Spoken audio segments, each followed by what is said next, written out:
All Hit Radio.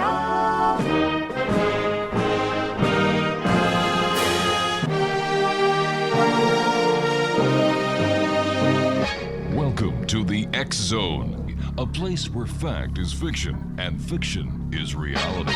Now, here's your host, Rob McConnell.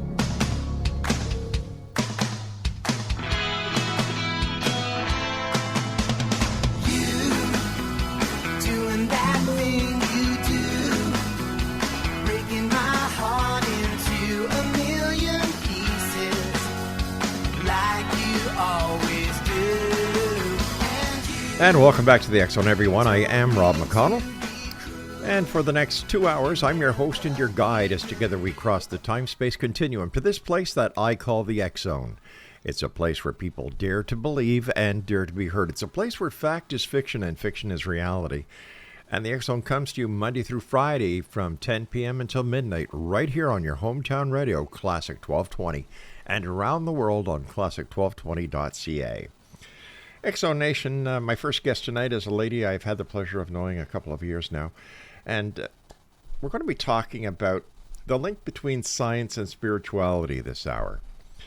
In the 17 years it took our guest to write her book, It's All Light, first published in 2009, GLORIA PREMA consistently studied science and spirituality side by side. She gained her science degree while raising her young children. And in the first year of her degree studies, a spiritual healing incident set her on a path of discovering the physics of how that healing had occurred. Joining me now, all the way from Scotland, is GLORIA PREMA. And Gloria, welcome back to the X Zone.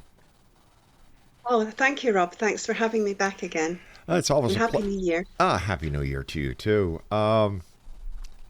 For our listeners who haven't had the opportunity of knowing you until now, tell them a little bit about yourself and about your book, It's All Light. Thank you. Yes, I started, it didn't start off as a book, Rob. It started off as just me taking notes for my own understanding of the things that I was discovering. Right. I had started my science degree, and then I had this spiritual healing experience when I was on a workshop learning spiritual healing. And it was so dramatic, the incident that happened with the healing experience, that I set about trying to discover, using science, how it could happen physically, because it was a physical thing. Mm-hmm. So I thought, well, there must be physics to describe what I had experienced. So that set me off trying to find out the answers. So I began taking notes, finding things out, going to lectures, workshops, continuing to study my degree, continuing to pursue spiritual training and workshops and talks and everything I could find, and reading books, many, many hundreds of books. Oh my gosh. And yeah, I was just devouring them. And it was about 17, 18 years later when I realized I actually had a complete theory of science and spirituality. I could use science to explain the spiritual phenomena that I was discovering and experiencing. So at that point, I decided to, make it a book. And then I also got the name of the book from a dream, actually, which I'd had many years previously and had forgotten all about it. And then when I was thinking, what shall I call it? Because up till then I was calling it an essay on the physics of consciousness, which is really what it is. But then I remembered this dream I'd had years back, and in the dream it was I had received a lesson on light. And the conclusion of the dream was, it's all light.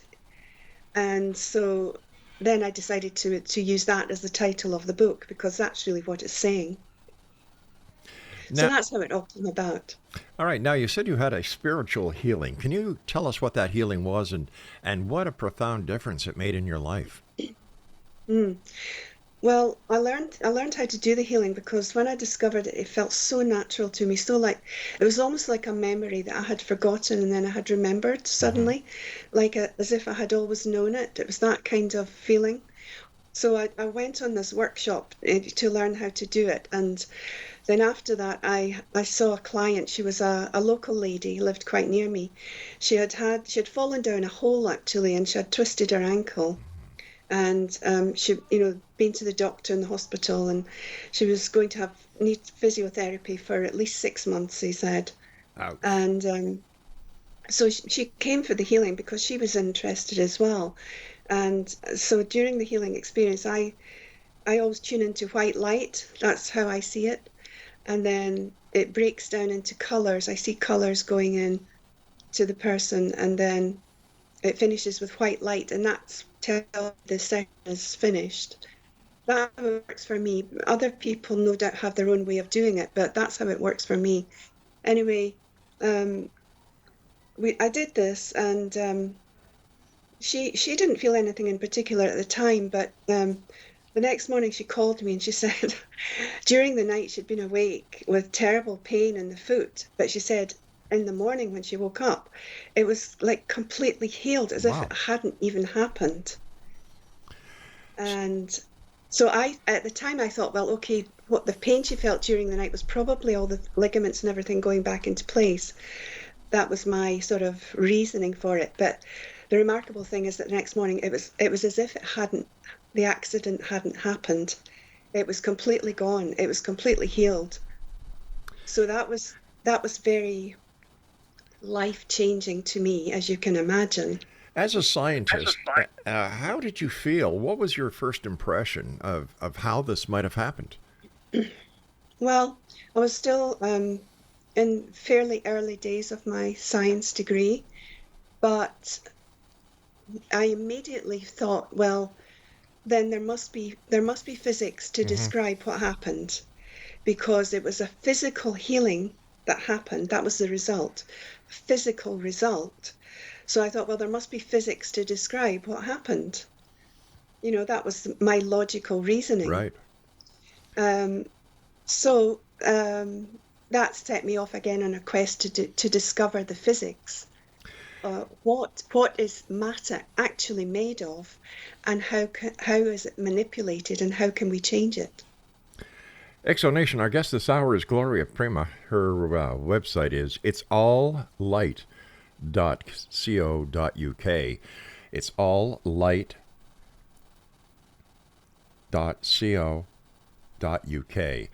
And you're listening to the X Zone right here from the studios in St. Catharines, Ontario on Classic 1220 and streamed at classic1220.ca.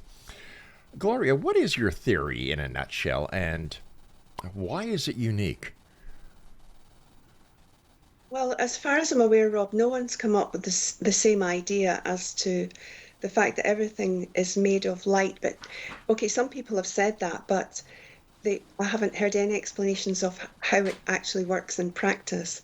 So what I'm saying is that everything's made of light. What do I mean by that? Well, light waves are everywhere. They're constant, they never stop moving, because light has no rest energy, it doesn't stop moving. Light is everywhere in the cosmos, and it's in every dimension. Even quantum physics these days talks about the different dimensions. So I explain in the book how the dimensions are made of harmonic dimensions of light. Now I say harmonic because I discovered that matter is made of spinning light, and I can go into depth on that, and it's held together by sound, and sound is also slow light. And we can tell this from experiments where you play a note 40 octaves higher and it produces a color. So that means that sound is slow light, which means it's all light as well. Now, when the key piece that I discovered that put everything together for me was when I discovered vortex motion, the vortex principle. And this was an idea that was popular in physics in the 19th century, actually. Lord Kelvin, who's known as the father of thermodynamics, Yes. And his colleagues at the time believed there were two fundamental forces in the universe, which was waves and vortices. So the waves being light waves, the vortices being spinning motion, spiraling motion.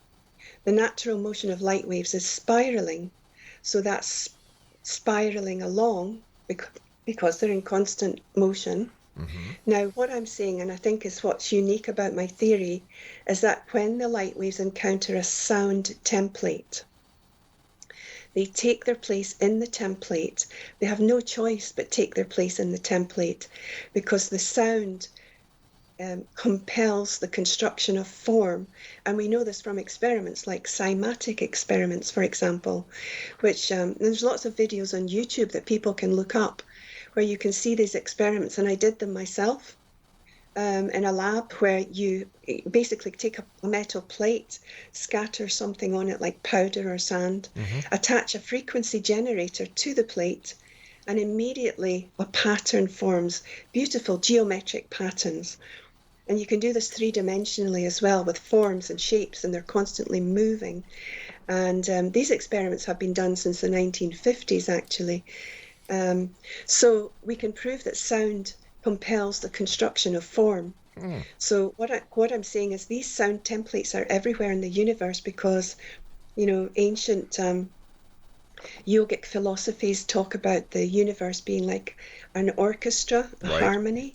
All the sounds are contained within it. And I learned all of this from my spiritual studies. I studied the ageless wisdom teachings, the esoteric philosophy it's also known as, which talks about the universe being like a giant orchestra, and all the forms, all the sounds rather, are contained within the one overall harmony, which some people call Om, that's said to contain all the sounds within it. Anyway, so these sounds are throughout the universe, and the light waves are there at the same time, spiraling along, because they're ubiquitous and they never stop moving. But when they encounter a sound template, they immediately take their form and shape in the template, and that creates the construction of that particular form. So we ourselves are a template. Everything you see is a template. It's a sound template, a frequency that's holding the light in place. And as the sound changes, the form changes, and this explains aging. It explains why we change as we age, because it's the sound that's changing. And, you can liken, music is sound, for example. So, the very essence of music is timing and change. So it's the same principle. The whole universe is like an orchestra, with all the sounds contained within it, creating all the forms and shapes. So I hope that gives a kind of an overall explanation of my theory. Yes, it does, but it raised a few questions, and I'm going to ask you to help me understand these questions when we come back from our first break that's coming up very shortly. But here's a quick question for you as we go to the break, and that'll give you a bit of time to try and understand where I'm coming from. Because using the example of the plate and the sand and the sound generator getting geometric shapes, is it possible that this is the techniques that are forming the crop circles? Yes, I believe so. I actually studied these. I actually went down to Wiltshire in England, way back in 2002, 2003. And these patterns, Rob, have been continuing since then. Really? They haven't stopped. And everyone is different. And there's a season, like during the growing season, when the crops are growing, these patterns form in the fields. Not just Wiltshire, but that's quite known as quite a sacred area. But all over the world, actually, they've been discovered. Right. And You I and I think it's the have to same take a break, principle. Gloria, so please stand by. Yeah, X Zone sure. Nation, this is the X Zone, and we're coming to you from our broadcast center and studios in St. Catharines, Ontario, Canada, on Classic 1220 and around the world on classic1220.ca. And Gloria, PREMA, and I will be back on the other side of this sounding commercial as we make geometric shapes on our way out to our break. Don't go away.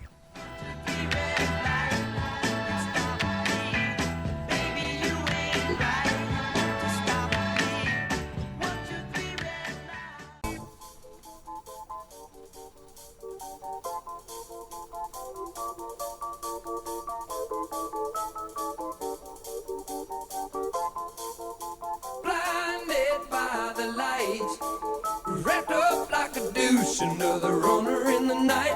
Blinded by the light, wrapped up like a douche, another runner in the night. Blinded by the light. Exonation, welcome back. The topic for tonight's first hour is the link between science and spirituality. Our guest is Gloria PREMA, and her website is www.itsalllight.co.uk. All right, before we went to the break, I said I had a couple of questions for you because of the explanation that you gave us on your theory. Now, you were saying that we age because of sound? Well, I wouldn't put it quite like that, Rob. It's the sound explains the aging phenomena, I believe. You know, if you consider that matter is held together by sound made from light, but we experience change physically. Yes. So age, for example. So that can be explained by the sound template, because sound, like music, has change built within it from the changing frequencies, timing and change, as with any piece of music. Changes the sound, which changes the template, which changes the form.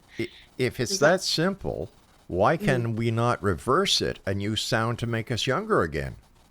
Yes, well, I mean, this, if you think about it, I think this is going to be one of the discoveries of the future, because we've not really thought about it that way before. But if we think about it that way, then yes, I mean, it possibly we could reverse aging, or at least stay younger, you know, stop aging so quickly, just by adjusting our sound. And I think sometimes we do it without knowing. For example, by meditation, by certain health practices, we're actually changing our frequency when we do those things. So what we're talking about here is not finding the fountain of youth, but what we're talking about is cellular regeneration. Yes, because the cells themselves are held together by a sound. And when you look at the templates, the morphic resonance fields or cymatic fields, they're geometric patterns. They have sounds within sounds. So the higher frequencies contain more fields within the template. And you can see this. It's obvious to see it when you see the template. The higher the frequency, the more fields within that template. So there's sounds within sounds. And so that means in the body, each cell, every part of the body has a sound associated with it. And so when we do certain practices like eat certain foods, or not eat other foods, or, you know, have lots of sunlight, or, you know, all the things that keep us healthy, all of it is light anyway, and has a frequency, because light is frequency. So if we have healthy practices, food, etc., exercise, that in turn changes the cell, how the shape of the cell, how healthy the cell is. I don't know I hope I'm explaining it well, but it basically all comes down to, we're made of a sound template which contains frequencies within frequencies, and depending on what we do in our lives, what we do physically, what we think, what we do emotionally, all of that changes our frequency. And that in turn changes the template. So it means we age faster or age slower. And maybe at some point, and I think at some point in the future, we'll discover how to have optimum frequency, which can slow down the aging process. Right now, do we know what the frequencies are? No, I don't, but I think some people are working on it. I think it's going to be the medicine of the future. I think, you know, now, I mean, we're seeing, and I've said this for a number of years, that sound and light are going to be the medicine of the future. But it's already beginning to happen, because, you know, there's various therapies now you can do that are using light. Yes. There are light wands and things like that. And spiritual healing, actually, the healing practices, Reiki is another one. Therapeutic touch, I think it's called in America. but it's similar things, like you're basically using light frequencies to heal. So we have it now, but I think it's going to be much more common practice, and there'll be more technologies coming that are using light and sound. And I think that's going to be the medicine of the future. How would you say that matter is constructed of light? Can you give us some examples of that? Hmm. It's the template, the morphic resonance template is holding the matter in place. So, for example, there's some examples of this in history. In the 1950s, an electrical engineer, Harold Saxton Burr, was doing experiments with seeds and seedlings, eggs, that type of things, and he found that there was a type of electrical field around the seed, around the egg, and the egg and the seed grew into the shape of this field that was in existence. That was a morphic resonance field that he picked up. He was able to detect it. Right. Also in the 1960s, Vogel, his name was, I forget his first name, Vogel. He was working with IBM using liquid crystals technology, and he also discovered a similar field around crystals. He discovered that this field was made of sound frequency. It was in existence, and the crystal grew into the shape of the sound field. So that's a perfect example of these morphic resonance fields being in existence, and the matter takes shape according to the field. So these have already been done in the 50s and 60s. They were early examples of proving this, this technology and this fact that this is what matter is made of. Does your theory shed any light or give any credence to theories that there are other dimensions? Yes, I did. Well, we know quantum physics is now talking about 11 dimensions. I think there are possibly many more, but that's yet to be proven. But I liken them to harmonic dimensions. As I say, if sound and light are all light, then if sound, we know that sound is harmonic. Mm-hmm. So that would mean that light is also harmonic, which means that there are levels to it. So the other dimensions I liken to harmonic dimensions of light.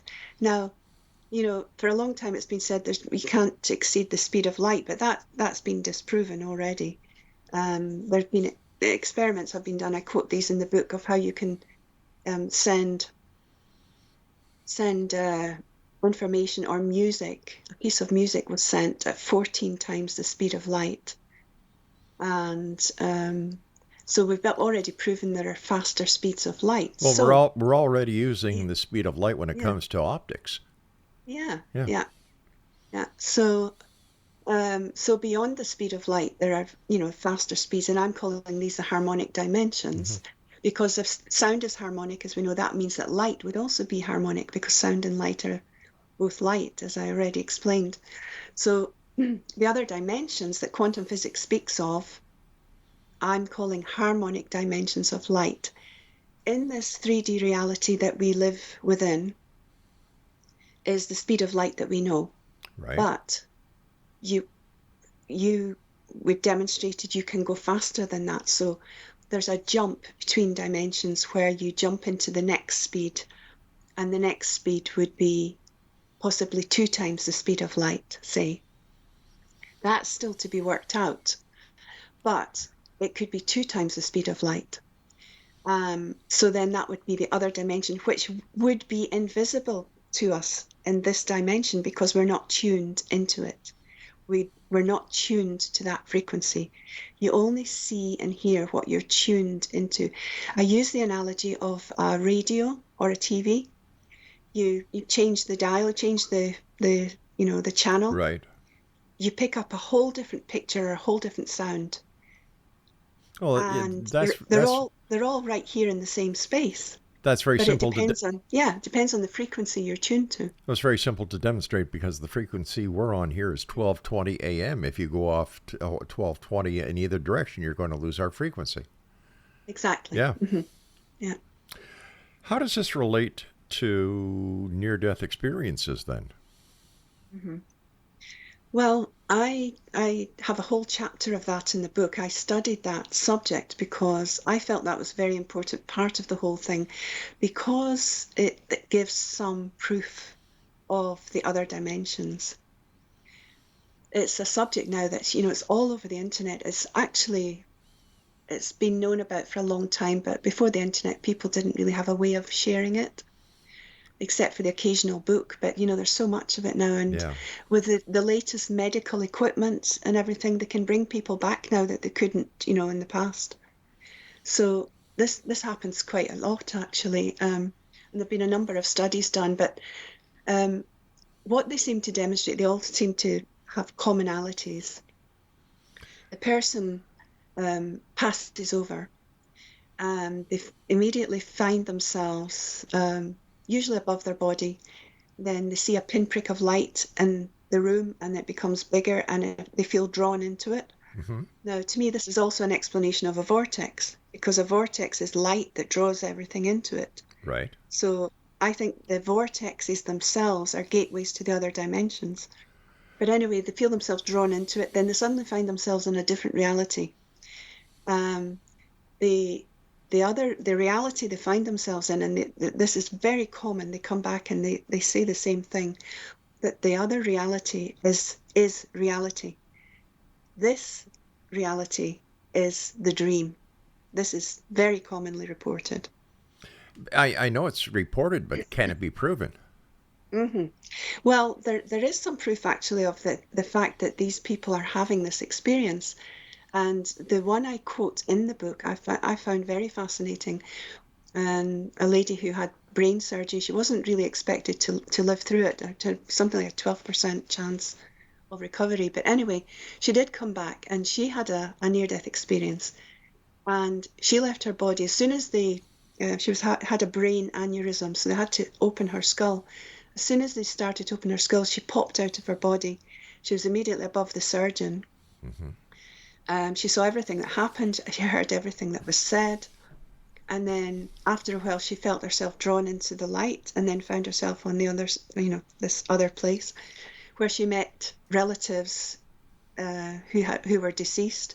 But she said they were looking so healthy, and this is also commonly reported. Right. People look so young and healthy on the other side. It's just, and they never want to come back. That's the other commonality, because it's so beautiful and perfect, and a place of perfect love.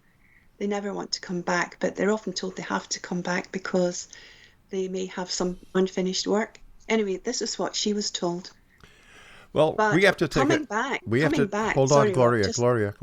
We've got to take another break here, so please hold on. okay. We're going to continue the story about the lady who came back after her near-death experience. Gloria PREMA is our special guest. Her website is itsalllight.co.uk, and we'll be back on the other side of this break as we continue talking about near-death experiences, It's All Light, multiple dimensions, and much more here in the X Zone.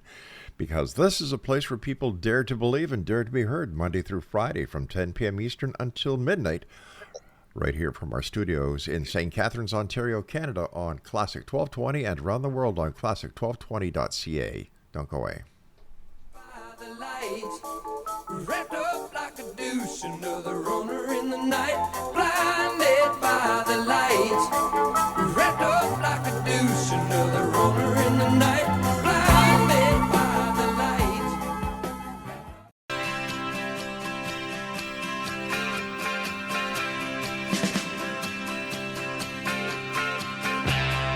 Get you right, you want to do anything you want to do.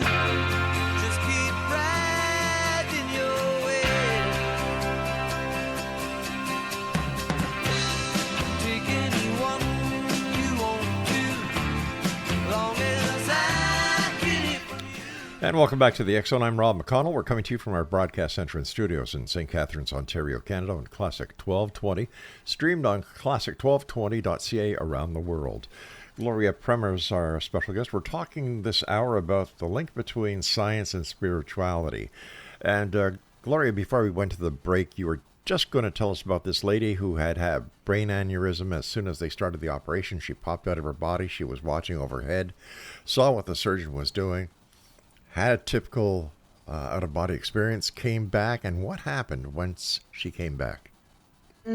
Hi, Rob. Yes, she started to speak about what had happened to her when she was in deep anesthesia, Right. and she told them everything that had happened in the operating room, the things that were said between the surgeons, the nurses, the doctors. She explained in detail the instruments that were used on her, and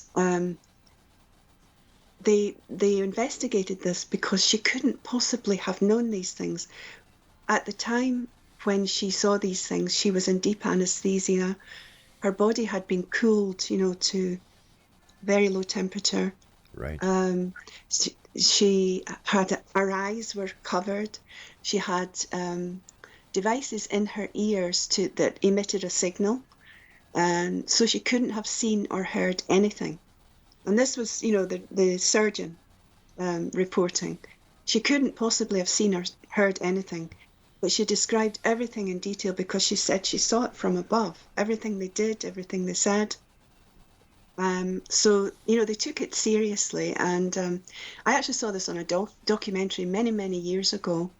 But it was a fascinating study. But since then, I've come across lots and lots of studies that have been done that have shown that this is a very common experience. And there were actually some surgeons who did a study into this. Dr. Pim van Lommel of Holland and Dr. Sam Parney of London. They were doing a study into this. But there have been other studies as well, in many, many, many cases around the world, reporting the same things. Now, have you yourself interviewed anybody who's had a near-death experience? I haven't, Rob. No, I haven't. I've just investigated all the cases that I have come across. But as I say, there's so many now, and the stories are so common, like commonalities throughout all of them. Things that I mentioned previously, about the fact they find themselves in this place. They don't want to come back because it's so heavenly.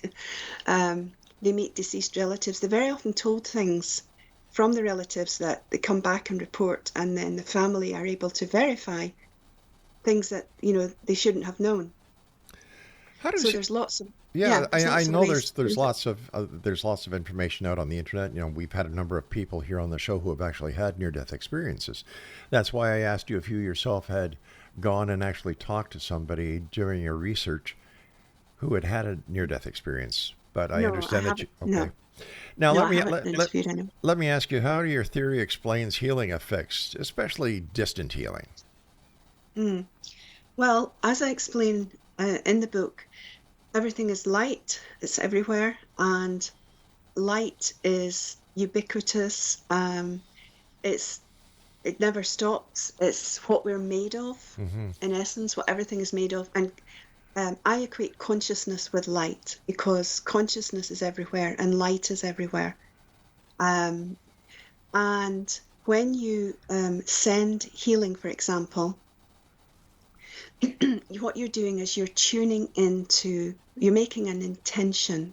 So you're tuning into where you want to send the healing or who you want to send it to. That very act of intention means that it already reaches them. So you have the intention to send it. In a sense, you're not really sending it because light is everywhere anyway, and it's conscious. So in essence, you're not really sending it, but what you're doing is you're sending an intention, and then that can reach the person. We know that, prayer is a form of healing, and there have been quite a number of studies done now into prayer, where it was like a double-blind study. So the person sending the healing, sending the prayer, and the person receiving the prayer didn't know, who was receiving it. The results showed that it worked. Could this also be ESP? ESP is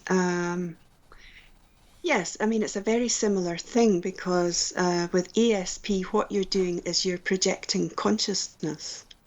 Is there a So, difference between sorry. is there a difference between projecting consciousness and setting an intention? No, not really. I mean, it's really the same thing because you're setting an intention with your consciousness. So And it's really the same thing. another thing I'd like to know, there's 8 billion people on this planet. How does distance healing tune into that very one person out of 8 billion? A 1 in 8 billion chance of hitting the right person. How's that done? Yeah, it doesn't work like that, Rob. It's the light is conscious and that means it's intelligent. And there are multiple dimensions of the light, as I explained. There's higher and higher intelligence, greater intelligence in the other dimensions. No. Hold on here. I don't think you're getting my question. Mm. If we're talking about distant healing, we're talking about one person who is the healer, one person who is the recipient, or as we can say, one person is the sender, one person is the receiver. Mm. Now, the sender sends out the intention. There's 8 billion people who could receive this intention. How does the intention know which person to actually go to? Yeah, well, what I'm saying is because the light is intelligent, and that's what we are made of. So when you have the intention to send something to someone, that intelligence is already in existence. In other words, there's no separation between us and the person you're sending it to. The separation is an illusion. Is there any So, proof to that? Or is that a theory? well, that's a very good question, Rob. But I would say that I don't think that has been proven yet. But it makes sense when you consider everything else, that the light is conscious and it's everywhere and it's what we're made of. How do we know? And the fact of the higher dimension, the faster dimensions, which contain, more and more coherence. But And I talk about this in the book. how do we know the light is intelligent? Because that light is the fundamental factor in everything. So look at nature itself, for example. Uh-huh. Nature itself is intelligent. We see this in the functioning of the ecology. It's all in balance. The way plants grow, the way animals grow, the way we grow, the way that whole life comes from a seed or an egg. It forms into a perfect being. That's an intelligence. It has to be intelligent. We can see it in the plant kingdom. You get plants that open up and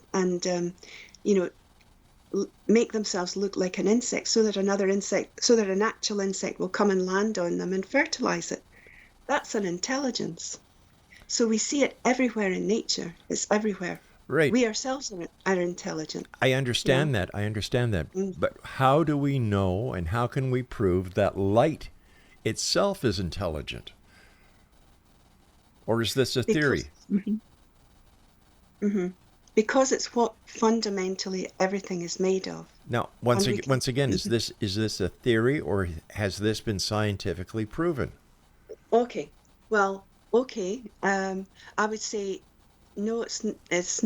Well. Let me put it this way. Okay. So, as I describe in the book, the particles of matter, the atoms are made of spinning light. Right. Now, going back to the vortex theory of the 1900s, they accepted this in science, that the vortices were particles of spinning light. So this is my theory as well, that particles are made of spinning light because spinning creates inertia of the particle. Spinning creates inertia. And the particles, are spinning around and around. So the spinning explains that. So spinning light creates particles. So I've lost the thread of the question now. Sorry. My question was, you're saying that that light is intelligent. Oh yes. And I was asking if this is a theory or is this an established scientific fact? Yeah. Yeah, no, well, the particles are made of the spinning light, right? So we know that the light is everywhere. And the fact that life itself is intelligent and we have intelligence, everything is intelligent because Go on. that, and it's all made of light. So therefore it must have intelligence. It must be intelligent. Now, how do you prove that? I think that's what you're asking. Yes, But yeah. the very fact that yes, yeah, the very fact that we have this intelligence and we see it in nature, the seasons, the growth, everything there's an intelligence behind that. But we understand the Now, maybe, science. We understand the science behind the seasons. We understand the science when it comes to human growth. We understand the scientific reasons for the reason certain flowers, change their appearance to attract insects and so on. We understand that, and nowhere in the books I've read or the science that I've taken has it ever been said that light is intelligence. I think it's because there isn't a general understanding that everything is made of light. That idea has, been lost because if you listen to quantum physics now, they just describe the particles as spinning energy, but they never say what energy. What energy? Energy is a very, it doesn't explain what kind of energy. There's several types of energy. But if you consider it's light, because, as I say, light never stops moving. Light So never stops moving. it never Okay. stops moving, and its natural motion is spiraling. And when a spiral cannot go forward because it's encountered a sound template, which remember compels the construction of form, so it can't go forward. So what it does, because it has to keep moving, it spins in on itself. And this is what creates the spinning particle, which science says is spinning energy. I'm saying spinning light, because light never stops moving. So that's my main argument for why particles are made of light. Okay, stand by. Well, you and I have to take our final break for this hour, dears. Exonation, our guest this hour is GLORIA PREMA. Her website is It's All Light, right? I'm sorry, it's alllight.co.uk. It's alllight.co.uk. And we'll be back on the other side of this break as we wrap up this hour here in the X Zone as we come to you from our broadcast center and studios in St. Catharines, Ontario, Canada on Classic 1220, which is your hometown radio, and around the world on classic1220.ca. If you'd like to send me an email, it's very simple, xzone@classic1220.ca. And we'll both be back as we wrap up this hour. And the X Zone will continue after the news at the top of the hour. So we have 15 more minutes with our guest. We go to a break and then another hour here on the X Zone. I'm Rob McConnell. Whatever you do, don't go away. We'll be back very shortly.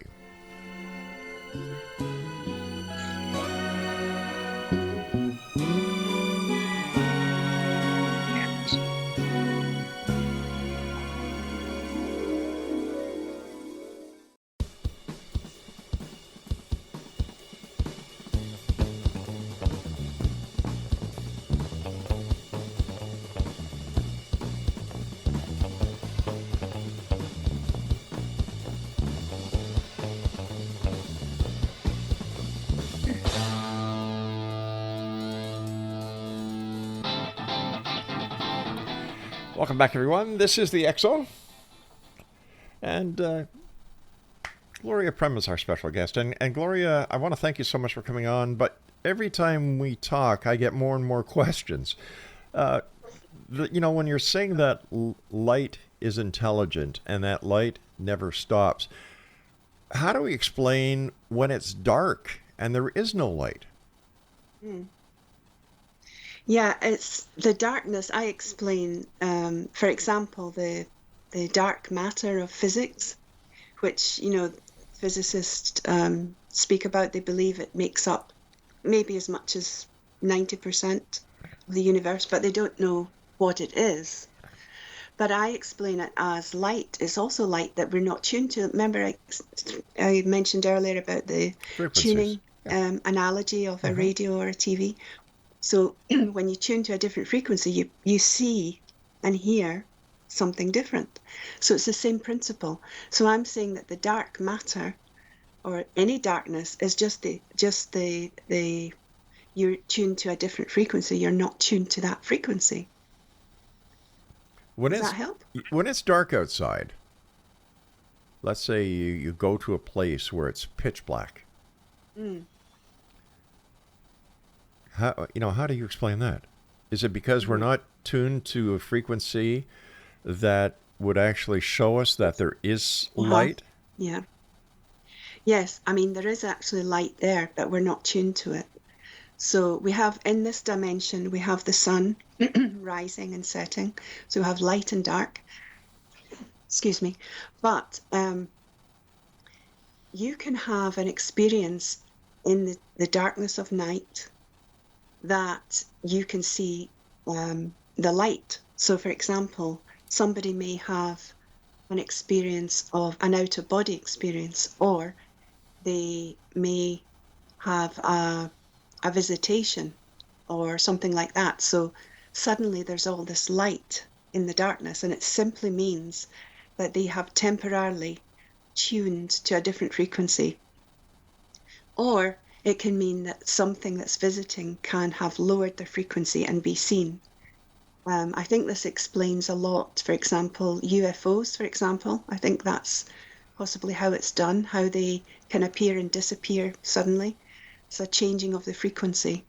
But yes, even the darkness has light. And in fact, I give an example of an experiment in the book about that very thing, where they did experiments with growing vegetables in darkness, and they hooked up the growing medium by the means of a copper wire up to outside the dark room, outside in daylight, and they found that the vegetables grew in complete darkness, and they worked out that the light was being transferred down the copper wire into the vegetables.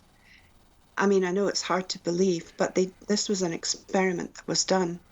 So the light is ubiquitous, but depending on what you're tuned to. So our night and day is what we're tuned to in this dimension. But within that night and day, you can have an experience of your frequency being adjusted, where you would see light of another dimension. Does that explain? It explains, but I find it hard to accept, especially when you say light travels through copper wire, because if that was the case, we wouldn't need fiber optic. Well, there are many things that have been discovered that we don't have in the world today, but there's various reasons for that. Sometimes they're withheld for various reasons. So where do you think this science is going to be taking us in the future? Well, I think, it's just, there's so much happening now. A lot of science has been held back by various groups. Excuse me. Sure. For example, I talk in the book as well about the 0-point energy, which is really the other dimensions. And there have been technologies around the world that have been built, have been investigated, where they need a small amount of energy to get them going, but once they're going, they then run on this free energy, and it's pulling energy from another dimension. So they've already been built, but that technology has been held back. Who's holding it back? Forces. Well, as you may imagine, the energy companies. And I think there are sources behind that as well that have held back a lot of inventions. There have been cars that have been built that run on water, and the scientists their labs were raided, shut down, and some of them disappeared. Oh, this has happened, Rob, throughout history. Lots of things like that have happened. There's a lot of technologies that we could be in a very different place now if they hadn't been held back. So I don't talk about all of them in the book, but I do talk about the 0 point technology because I knew a scientist who traveled the world investigating these machines, and he was able to prove that yes, they do exist, that they were, even some countries were having some support from their governments, India and Japan, for example, but then it all went quiet. We haven't heard any more about it. So, But if yeah, this technology does exist, why isn't your friend who has the evidence that this really does exist blow it sky high and get the information out there so it can't be denied? yeah, he did actually. He wrote several books on it, and he's passed away now. But he was a NASA scientist, and he wrote several books revealing this, and other people have also. But it's the same old thing. Why do the public not hear about it? You have to dig. I mean, it's out there, the books are available, etc., but most people don't know what to look for or haven't heard about it. But you must agree that there's a lot of information out there that is nothing else but misinformation. Oh yeah, that happens a lot So as well. how is the public, who's not a scientist, who doesn't have a science degree, know where to look, know what to look for, or even know that free energy or 0 point energy actually does exist? Yeah, well, hopefully shows like yours, Rob, will help to enlighten people. I certainly do hope yeah, so. yeah. Have you always been a conspiracy theorist or a cover-up? Do you believe that the governments of the world are suppressing information for their own personal gain? Yeah, I don't really like labels, conspiracy theories and things like that, Right. because it tends to be used in ways that are not very helpful sometimes by some people. But I just came across these things through my studies, actually through my investigations and through meeting people. The scientist I mentioned, I met him at a workshop, actually. I did a workshop here in Scotland, in Findhorn, years ago, many years ago.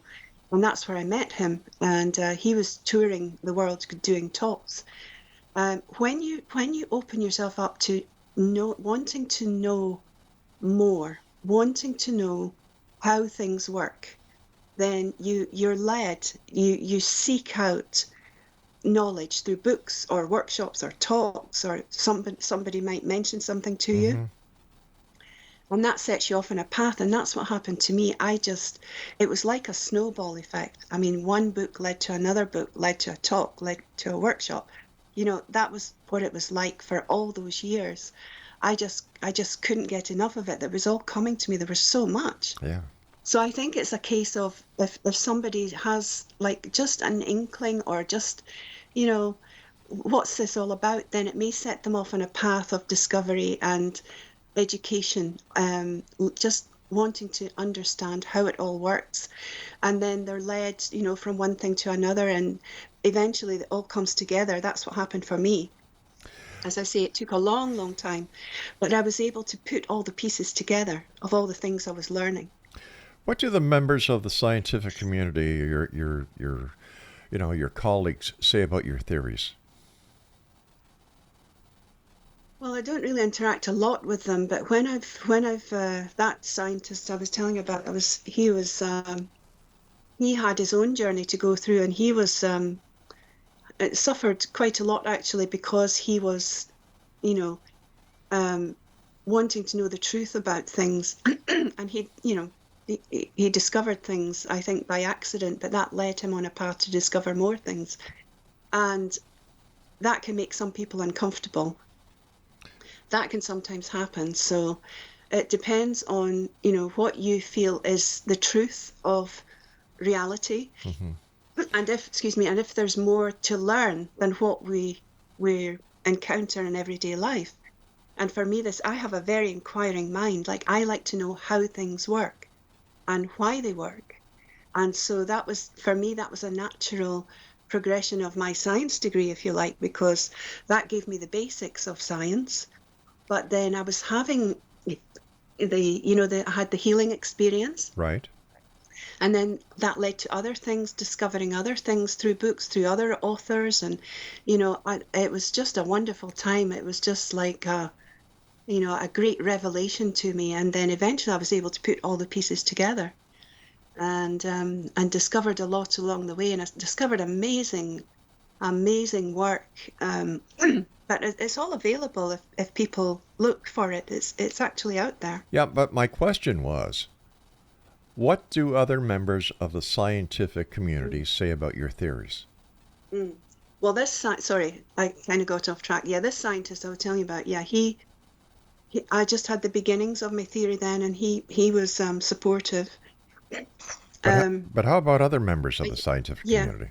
Yeah, well, I don't know a lot of them in my everyday life because I live in a small Scottish community, and I'm not really meeting scientists very much. But and also, you don't always get the chance to speak about your theory. Well, what about the reviews on your book? Well, it's still not really well known because I'm not a marketing expert, but I'm learning marketing now. What I have done, Rob, is I've given talks where I've been invited. Right. I did encounter some scientists at some talks I gave back in the summer. Mm-hmm. It was down in England, and it was a group of some scientists and also interested members of the public who got together for a conference, and we discussed, these kind of ideas and other things. And I did a talk at that one. Excuse me, sorry. And I did a talk at the same conference last year. So there was interest. And in fact, what came out of that was I was asked at the end of it to provide more detail of my theory. So what I've done since then is I've started a YouTube channel literally this week. I've just created my first video, and I'm going to launch it this weekend. Well, so what I'm planning to do is I hate to do this, but we've run out of the whole thing. We've run out of time. I want to thank you so much for joining us tonight, and continued success with all that you're doing. Like I said, every time I talk to you, I leave with more questions than answers. Exonation, our guest this hour has been Gloria PREMA. Her website is itsalllight.co.uk. I'll be back on the other side of this break with hour number 2 of tonight's edition of the X Zone as we keep on searching for answers, but demanding the truth. And sometimes you just don't get the answers that you're seeking. I'll be back. My name is Rob McConnell, and we're coming to you on your hometown radio, Classic 1220. Don't go away.